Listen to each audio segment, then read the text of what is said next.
Bonjour et bienvenue dans le monde du Guaro Loco. Alors aujourd'hui, on fait une compilation des modifications que j'ai fait sur ma Tevo Tornado, incluant l'installation de la carte mère MKS Gen L avec les drivers TMC 2208. Alors j'ai fait une liste des différentes modifications que j'ai fait au cours des derniers mois, puis j'en ai fait quand même pas mal. Puis je vais vous dire les pour et les contre de chacune de ces modifications-là. La vidéo est un peu longue, cependant elle inclut toutes les modifications que j'ai apportées. Peut-être que vous en avez d'autres. Si vous avez apporté d'autres modifications, s'il vous plaît, laissez-les dans les commentaires de la vidéo. Alors, on va commencer immédiatement. Je vais prendre ma liste parce que je voulais être sûr de ne pas en oublier. Donc, j'ai une petite liste ici. Première modification, on va partir du haut vers le bas. Et puis, la première modification que j'ai faite, qui est très, très utile, c'est la poignée ici pour pouvoir monter l'axe. Monter et descendre l'axe. Super facile à imprimer. Pour l'installation, c'est simple. Tout ce qu'on a à faire, c'est relever l'axe des X, relever l'axe des Z, ou bien de dévisser le coupleur en arrière, le petit coupleur qui est ici à l'arrière en bas, de dévisser les vis, et puis les vis du côté moteur, et puis simplement soulever le coupleur pour que la vis puisse dépasser un petit peu ici, environ 1 cm, pour qu'on puisse visser ensuite la poignée pour faire monter et baisser l'axe. C'est une modification simple, mais qui sauve beaucoup de l'ouvrage, parce que normalement, il faut tourner à partir du coupleur, c'est vraiment long. Cependant, il faut faire attention, si le moteur est bloqué parce qu'il y a du courant dessus, lorsque je fais un move axis, les moteurs se bloquent, et puis que je viens forcer la vis, ce que ça va faire, ça va briser mon coupleur. Donc, il faut faire attention, il ne faut pas forcer sur la vis, jamais, jamais, jamais. Alors, c'est ma première modification. Deuxième modification que j'ai apportée, c'est, vous voyez le tube bleu ici. Alors, le tube bleu qui est ici, c'est un Capricorn Tubing. Les tubes de PTFE Capricorn sont beaucoup plus précis. À l'intérieur, le diamètre est vraiment de 1,75 et puis il est extrêmement lisse, donc beaucoup moins de friction. C'est très utile lorsque je vais imprimer des matériaux spéciaux comme du TPU, TPE, parce que le filament ne viendra pas avoir une résistance à l'intérieur du tube, n'aura pas une résistance à l'intérieur du tube et ne se déformera pas à l'intérieur de mon tube non plus. Donc Capricorn Tubing, ça ne fait pas une grosse différence si je fais juste imprimer du PLA ou de l'ABS, mais si j'imprime des matériaux abrasifs ou bien des matériaux flexibles, ça fait toute une différence. Donc deuxième modification, Capricorn Tubing. Autre modification, c'est le PETSFANG qui est ici, le système de refroidissement avec un ventilateur radial sur le dessus. Ça fait toute la différence lorsque j'ai du bridging, autrement dit du pontage, lorsque j'ai une impression dans les airs, autrement dit j'ai une borne ici, j'ai une borne ici, et puis le filament n'est pas supporté. Je peux imprimer jusqu'à 10 cm sans aucun problème. Évidemment, c'est pas parfait. Il va y avoir quelques filaments qui vont être portés à pendre un petit peu, mais c'est excellent. PETSFANG avec un ventilateur radial. Ça fait une très très bonne différence. C'est probablement la première modification que je recommanderais sur la Tornado. Ensuite de ça, j'ai mis une buse E3D V6 à l'intérieur ici. Je vais zoomer un petit peu sur cette partie-là. Donc, buse E3D V6 ici. Dans le fond, je ne l'ouvrirai pas tout au complet, mais avec le PETSFANG, il y a un module pour mettre le E3D V6. Pourquoi j'ai mis un E3D V6? Parce que ces buses-là vont extrêmement bien. Et puis, j'ai plein de pièces ici en main. Puis, je peux mettre aussi un heat break ou un pont entre le bloc chauffant et le dissipateur de chaleur en plein métal. C'est-à-dire que je peux imprimer jusqu'à 300 degrés Celsius. Je le change à l'occasion. Lorsque j'imprime des matériaux spéciaux, je vais mettre un pont en plein métal. Sinon, je vais laisser celui en PTFE parce que le plein métal, lorsque je fais une rétraction rapide, il va être porté à refroidir beaucoup plus rapidement. Donc, évidemment, bloquer la buse ou bloquer le heat break beaucoup plus fréquemment. Donc, si vous n'avez pas besoin du heat break plein métal, ne le mettez pas. Gardez celui avec le tuyau de PTFE à l'intérieur, tout simplement. Ensuite de ça, petite modification, mais qui change beaucoup de choses, c'est la gaine de nylon ici. Alors, j'ai mis une gaine de nylon ici à l'arrière. Normalement, c'est des tuyaux, j'en ai pas ici, là, mais comme avec plein d'anneaux. Puis, ces anneaux-là viennent frotter sur le bed ici à l'arrière. Puis, ça fait clic, clic, clic, clic, clic, clic, clic, clic. Et c'est porté à accrocher un peu plus, tandis que les gaines de nylon sont beaucoup plus douces. Puis, quand même que ça frotte, ça coincera pas, tout simplement. Donc, gaines de nylon. Ces gaines de nylon-là ne sont pas données, cependant. Ça vaut la peine d'en installer. Ensuite, qu'est-ce qu'on a rajouté? J'ai rajouté les Silent Blocks. Je vais approcher la petite caméra et je vais vous montrer ça. Alors, les Silent Blocks sont les petites pièces que j'ai mis ici. puis aussi à l'arrière juste ici. Alors j'en ai juste mis sur le X et le Y. Donc les silent blocks uniquement sur le X et le Y. C'est difficile d'en mettre sur le Z de la façon que le moteur est installé. Mais puis sur l'extrudeur, j'ai pas vu que ça faisait une si grosse différence que ça. Donc les silent blocks, ça diminue énormément le bruit, mais vous allez voir un petit peu plus tard, je vais parler de la carte mère. Puis ça fait toute une différence pour le bruit aussi. Ensuite, qu'est-ce qu'on a d'autre?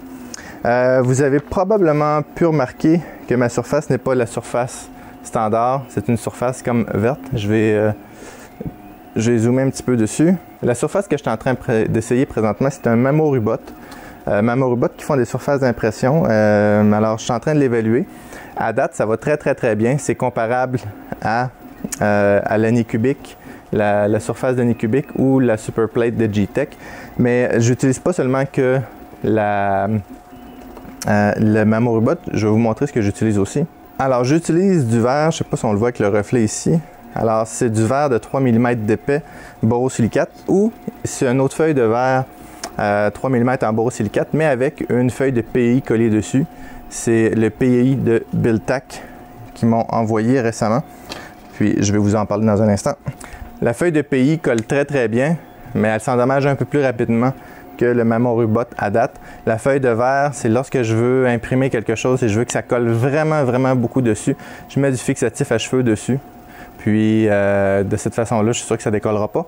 Donc j'utilise les trois plateformes.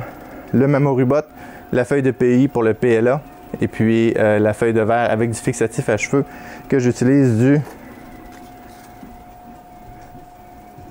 Garnier Fructis Extreme Finish numéro 5. Présentement, j'imprime du polycarbonate, puis je le fixe avec du fixatif à cheveux sur ma Little Monster. Même chose pour le nylon, peu importe. Le fixatif à cheveux colle extrêmement bien, mais colle trop pour le PLA. Donc, Mamorubot, autre modification dessus. Ensuite de ça, qu'est-ce que j'utilise d'autre? Pour niveler le bed, les petites vis d'origine sont pathétiques. Donc, imprimer ces petites vis-là pour mettre le bed au niveau. Même si on a un BL Touch, ici j'en ai pas parlé, mais j'ai un BL Touch dessus. J'en parlerai un petit peu plus tard. On a quand même besoin de le mettre à un certain niveau. Je ne peux pas le laisser ici à moins 4 cm puis ici plus 4 cm. Bon, ce ne serait pas possible à cause des vis, vous me direz, mais c'est une exagération. Mais j'ai besoin quand même que le niveau soit un peu au niveau. Et puis, les petites vis sont trop difficiles, donc les poignées, ça c'est super important. Ensuite de ça, vous avez vu ici une caméra. Dans le fond, c'est une installation de GoPro que j'ai collée sur le support de la poulie des Y, puis que je peux bouger de différentes façons. Je peux relever comme ça ici, avec un Octopi ici à l'arrière que j'ai installé dessus. Donc, pour faire mes time-lapse, mes vidéos d'impression, c'est ce que j'utilise. Ensuite de ça, ici à l'arrière, je vais y aller avec la petite caméra, je vais vous montrer ça. J'ai mis un stabilisateur. Alors ici, il y a un stabilisateur pour l'axe des Z qui est installé à l'arrière. Il y a différents modèles, ça c'est un modèle que j'ai utilisé. Le moteur sur la Tornado à l'arrière est très gros. Vous allez voir, c'est un EMA qui est assez gigantesque. La raison est que le bed est très lourd, le bed est en verre, puis si on rajoute un verre par-dessus, ça fait très pesant. Donc, ils ont mis un gros moteur dessus, ce qui est excellent en passant. Cependant, du fait que le bed est lourd, le moteur peut être porté à bouger parce que c'est juste un support de métal qui le tient. Donc, le moteur peut être porté à bouger comme ça. En mettant un support comme ça, il y a des supports qui se prennent autour, puis il y a des supports qui se collent à l'arrière. Moi, j'ai pris un modèle qui se colle à l'arrière avec un collant 2 faces 3M collé après le moteur, puis ça ne bouge pas. Donc, c'est à ça que ça sert. Ensuite de ça, j'ai fait un petit bac ici. J'ai déjà fait une vidéo, je peux vous le montrer de plus proche. Alors, sur le côté ici, j'ai désigné un petit bac. Simplement pour mettre des petites pièces. Bon, c'est pas une très grosse modification, mais c'est quand même très utile. Ensuite de ça, le BL Touch. Alors, le plus possible, j'essaie de mettre des BL Touch sur mes imprimantes. Les BL Touch, c'est très pratique pour rapidement changer la plateforme de surface, la surface d'impression, excusez-moi. Autrement dit, quand je mets un Mamorubot, un verre ou quoi que ce soit dessus, ou que je l'enlève ou j'essaie une nouvelle surface, le BL Touch va s'ajuster automatiquement. C'est super pratique. Puis, lorsque je fais ma mise au niveau, ça fonctionne super bien. Donc, BL Touch, je pense que même si certains disent que c'est pas obligatoire, c'est vrai que c'est pas obligatoire, mais ça vous facilite la vie énormément. Le BL Touch, j'ai fait des vidéos comment l'installer sur la Tevo Tornado. Ensuite de ça, qu'est-ce qu'on a ici? L'Octopi. Alors, j'ai un Octopi ici à l'arrière, dans un petit boîtier. Je ne le montre pas, qui est connecté USB. Dans le fond, j'ai fait une vidéo là-dessus. L'Octopi, c'est pratique pour la gérer à distance. Cependant, avec le temps, je me suis aperçu que des fois, l'Octopi, sur les longues impressions, il plante. Ce qui fait que ça ruine l'impression. Donc, je l'utilise pour les petites impressions, pour faire les timelapses. J'utilise pour faire différentes petites impressions en dedans de 4 heures. Lorsque j'ai des impressions de plus de 4 heures, j'utilise la carte SD pour éviter ce genre d'ennui-là.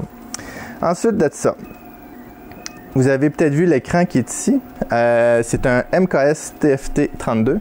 J'en ai installé une sur ma Ender aussi. Ma Ender qui est encore en train de se faire modifier pour un dual nozzle, 2 couleurs. Le problème que j'ai eu, c'est que j'ai fait des pièces en PLA, puis avec le temps, ils sont déformés, donc j'en imprime présentement en polycarbonate. C'est une des prochaines vidéos que je vais sortir. Alors, MKS TFT, pourquoi j'utiliserais une MKS TFT? Ben, c'est simple. Un, c'est touch, ce qui est super agréable. 2, aussi, c'est que je peux utiliser une carte SD ici au lieu d'utiliser là. Puis, j'ai un port USB. Autrement dit, je peux mettre mes G-codes sur le port USB, puis le mettre à partir d'ici. L'autre chose qui est le fun avec ça ici, c'est que si j'ai une panne de courant, je peux reprendre l'impression d'où est-ce qu'elle était avec le MKS TFT. Parce que c'est lui qui va gérer l'impression à partir au contrôleur. Puis, ben, tout simplement, c'est ça. Donc, c'est le fun à utiliser.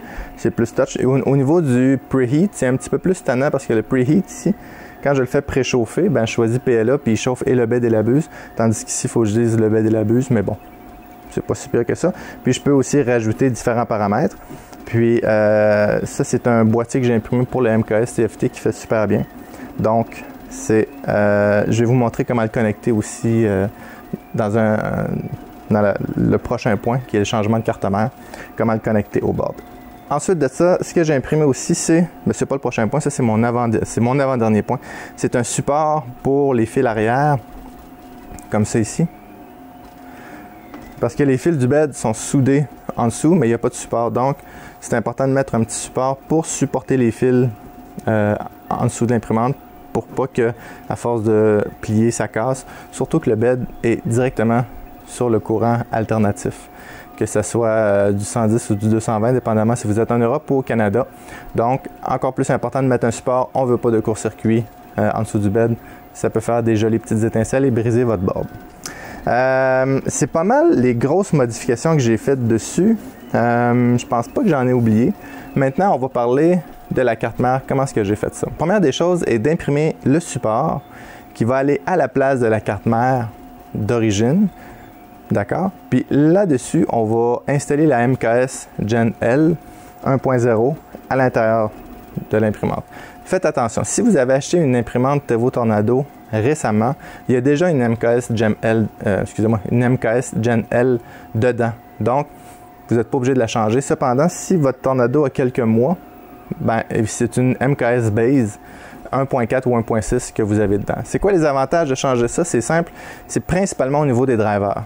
Du fait que je peux changer les drivers, je peux mettre des TMC 2208 qui sont des drivers qui sont extrêmement silencieux. Et je vous le dis là, quand elle fonctionne, je suis assis ici à côté et je ne l'entends pas. La seule chose que j'entends, c'est les ventilateurs du boîtier que je suis à veille de changer pour mettre des ventilateurs plus silencieux. Mais l'imprimante, je ne l'entends pas du tout. Puis, j'ai plus de Salmon Skin. Je suis plus obligé de mettre des TL Smoother. Vous avez vu que j'ai pas parlé des TL Smoother. Les TL Smoother, c'est des petites ponts diodes qui enlèvent l'effet de peau de saumon sur les impressions. Vous savez, là, ces genres de lignes qui apparaissent dans les reflets, là. Bon, ben, ça, c'est à cause des DVR 8825 ou les drivers A4988. Si j'installe les TMC 2208, j'enlève le bruit et j'enlève la peau de saumon. Regardez mon vidéo avec ma FL Sun et j'ai mis des 2208 et des 49,88, c'est le jour et la nuit, c'est incroyable. Donc, au lieu de mettre des TL Smoother, ben, simplement changer votre carte mère. Ben, simplement, c'est pas si simple que ça. Alors, une fois que j'ai imprimé ma base, que je l'ai installée par-dessus, le port USB est bien aligné. Je vais mettre le lien dans la vidéo. Puis, ben, c'est simple, vous avez juste à déplacer les fils, tel qu'indiqué sur ce diagramme. Vous avez juste à bien suivre les fils.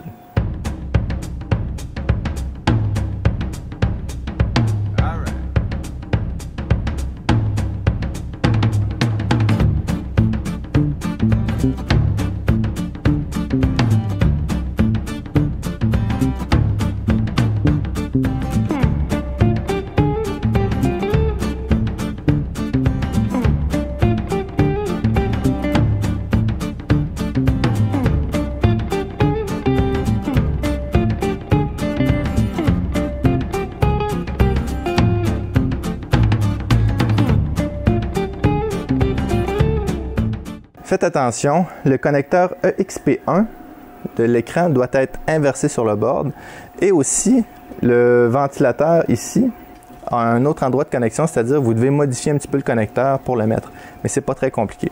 Ensuite de ça, je vous recommande de mettre 3 drivers TMC 2208, c'est-à-dire sur le X, Y et Z des TMC 2208 et sur celle-ci, j'ai mis un A4988 pour l'extrudeur. J'aurais pu mettre un LV8729 que j'ai en main, mais je n'ai pas eu le temps de le tester. Donc, présentement, j'ai un A4988 pour l'extrudeur qui fait très bien parce que j'ai remarqué que les TMC 2208 pour les extrudeurs ne fonctionnent vraiment pas bien. J'ai beau essayer d'ajuster le voltage, il fait un genre de bruit étrange, puis j'ai pas la bonne quantité d'extrusion. Donc, 3 TMC 2208 et ensuite de ça, un 4988 ou un LV8729 que je n'ai pas encore testé. Dans le fond, ce que vous allez faire, c'est que vous allez identifier tous les fils. Sur la carte mère, c'est marqué par exemple XYZ. Avec un petit collant, vous allez identifier tous les câbles, un à un. D'accord? Et puis, basé sur le diagramme, vous allez changer les connecteurs de place. Il y a juste le connecteur du fan que vous devez, ce ventilateur-là, que vous allez devoir modifier. Mettre un connecteur qui va aller sur la carte mère. Tout simplement, le reste, c'est juste de changer les câbles, c'est vraiment pas compliqué. Et inverser le connecteur EXP01. Pour inverser le connecteur EXP01, c'est simple. Dans le fond, soit que vous coupez, vous avez un câble qui a un détrompeur après. J'en ai-tu un proche? Dans le fond, vous avez un câble comme ça ici. OK, puis vous voyez la petite coche qui est ici? Alors, c'est le détrompeur. Soit simplement que vous le coupez et que vous revirez le connecteur de bord, ou bien sur la carte mère, il y a comme un... Ben, je vais aller le chercher, je vais vous le montrer. Vous voyez ce bloc noir-là, que normalement ça se connecte comme ça ici. OK, ben vous pouvez simplement, avec un petit tournevis, le soulever. Je vais vous montrer comment. Alors ici, j'ai le petit tournevis qu'on insère doucement en dessous. Et puis je soulève tranquillement et également des deux côtés. Alors une fois qu'il est enlevé, je fais juste le revirer de bord et le pousser tout simplement dedans. Alors je vous recommande d'enlever le petit connecteur, le genre de petit boîtier noir, connecteur noir, le revirer de bord. Le virer de bord tout simplement pour connecter le fil, c'est beaucoup plus simple. Ensuite de ça, pour connecter le MKS, vous allez voir dans le boîtier, il y a un des ventilateurs, je vais vous le montrer, je vais ouvrir mon boîtier dans un instant. Il y a un des ventilateurs qu'on doit mettre en angle parce que le connecteur ne vient pas dessus. Si vous n'avez pas de MKS TFT comme celui-ci, vous n'aurez pas ce problème-là. Mais si vous en avez un, vous allez avoir ça. Dans le boîtier aussi, ça devient un petit peu le cauchemar au niveau des fils. Cependant, ça fonctionne. Il faut juste s'assurer que les ventilateurs n'ont pas de fil qui rentre dedans. Alors, on va regarder à l'intérieur du boîtier de quoi ça a l'air. Alors, voici l'intérieur du boîtier. Vous allez voir, au lieu de les inverser sur la carte mère, moi, je les ai inversés sur l'écran. Ici, j'ai inversé les petits connecteurs, les deux connecteurs. Donc, je vais tasser ça ici. Donc, au lieu d'avoir à travailler ici, ben, j'ai simplement, parce que mes fils seraient partis dans le mauvais sens ici, je remonte un petit peu, je dézoome un petit peu. Voilà. Donc, pour pas que mes fils partent de ce côté-là, mais de ce côté-là, j'ai inversé les connecteurs ici. Mais vous pouvez le faire soit sur la carte mère ou couper les petits détrompeurs qu'il y a à l'avant. Ensuite de ça, si on regarde qu'est-ce qu'on a d'autre, ici, j'ai mon petit adapteur. Je vais zoomer un peu. Donc ici, j'ai mon fil de ventilateur. Je me suis fait un petit adapteur pour ne pas enlever le connecteur en place, mais j'ai fait un connecteur qui rentre dedans, qui vient jusqu'ici. Dans le fond, j'ai pris un connecteur de ventilateur que j'avais. Ce que vous pouvez faire, vous pouvez prendre un connecteur de ventilateur, puis couper les fils, puis les rentrer dans le connecteur qui est ici, ou simplement les prendre après les fils. Moi, j'ai mis un connecteur. Ceux-là ici, c'est pour les moteurs, donc c'est tel quel. Je dézoome un petit peu. Ici, j'ai mes drivers. Il ne faut pas oublier d'ajuster les voltages. OK? Moi, je les ai mis, pour pas que mes moteurs chauffent, je suis présentement à 0.75, puis celui-ci, je suis à 0.9. Donc, pour ajuster le voltage, vous prenez un petit tournevis que vous mettez à l'intérieur ici, avec une pince crocodile, le plus étant ici, et puis le moins étant sur la charge négative de l'alimentation. J'ai déjà fait une vidéo là-dessus, donc ça ne change pas. Ensuite de ça, assurez-vous bien que vos connecteurs ici soient bien serrés, soient bien vissés. Puis, n'oubliez pas, hein, il faut respecter la polarité. Moins, plus, plus, moins ici. Si vous le branchez à l'envers, vous allez brûler cette diode-ci. Je vais zoomer un petit peu. Si vous le branchez à l'envers, ce qui va arriver, la diode qui est ici va brûler tout simplement et ces cartes mères-là n'ont pas de fusible. Ensuite de ça, vous voyez ici que mon ventilateur est en angle. C'est parce que mon écran MKS TFT se branche ici en dessous avec le câble qui est fourni avec. Puis ce que je fais, je le fais simplement sortir par l'avant ou par le côté. C'est juste que mon ventilateur est un petit peu en angle. Il tient seulement qu'avec une vis, mais ça fonctionne quand même bien. Pour le reste, c'est juste de changer les fils de place. Puis on voit ici au fond mon petit adapteur que j'ai fait imprimer. Je l'ai fait imprimer en PETG pour que les vis rentrent bien dedans parce que le PETG, c'est super facile de visser dedans. Puis ça tient vraiment, vraiment bien. Donc, c'est les modifications que j'ai faites. Je n'ai pas fait une vidéo exhaustive, étape par étape, comment mettre la carte mère, parce que pour de vrai, c'est simple. Vous avez juste à suivre le diagramme, à changer cette place, mettre la base au fond. Vous allez avoir besoin de 4 vis supplémentaires pour visser la base au fond. Mais s'il vous plaît, si vous commencez à faire des modifications sur votre imprimante, achetez-vous ceci. C'est une boîte de vis, évidemment, lors du transport, ils sont promenés partout, il va falloir que je les démêle. Mais c'est 650 pièces de toutes sortes de vis. Je vais vous le montrer de plus près. Je ne sais pas si on arrive à bien voir. Mais c'est toutes sortes de vis, toutes sortes d'écrous hexagonales. Je vais mettre le lien eBay à l'endroit où je l'ai acheté. Et puis, bon, il va falloir que je les démêle là, parce qu'ils sont toutes mêlés. Mais vous allez avoir besoin de toutes sortes de vis. Vous allez avoir besoin de toutes sortes d'écrous. Donc, achetez-vous un kit de 200, 300, 400, 500 pièces pour être sûr de ne pas en manquer. Ça vaut à peu près, je pense que j'ai payé 11 ou 12 $ canadiens. C'est pas si cher que ça, puis ça évite bien du trouble. Puis, c'est pour ça que j'ai pas fait une vidéo exhaustive sur la carte mère, parce que c'est vraiment simple. Alors, vous mettez les 4 vis, ensuite de ça, vous changez les connecteurs de place. La seule chose compliquée, c'est le connecteur du ventilateur et le firmware. Puis le firmware, je vais mettre un lien pour que vous puissiez le downloader. Il est déjà prêt pour les TMC 2208, Gen L, aussi BL Touch, puis détecteur de filaments que je n'ai pas montré dessus parce que je l'ai enlevé pour le moment. Puis en plus de ça, il y a les 3 TMC 2208 et un 4988. Si vous n'êtes pas à l'aise de modifier le firmware, prenez le temps de regarder ça parce que le BL Touch, c'est très facile à désactiver. J'ai juste une ligne à désactiver. Le MKS, et on n'est pas obligé de faire aucune modification de firmware. Pour le MKS, c'est très très simple. À vrai dire, je ne l'ai même pas modifié. Je l'ai connecté puis il a marché tout de suite parce que le baud rate était à 250 000 puis par défaut il est à 250 000. Si vous n'êtes pas à l'aise de modifier le firmware, bon, prenez le temps d'étudier ça parce qu'il y a beaucoup de choses que je peux améliorer avec le firmware. Vous n'aurez pas nécessairement une plus belle qualité d'impression, mais vous allez avoir plus de fonctions. Donc, si votre imprimante est de base, elle va fonctionner très bien. Mais si vous voulez rajouter un BL Touch, si vous voulez rajouter un écran MKS ou d'autres choses comme ça, ben, vous allez devoir modifier le firmware.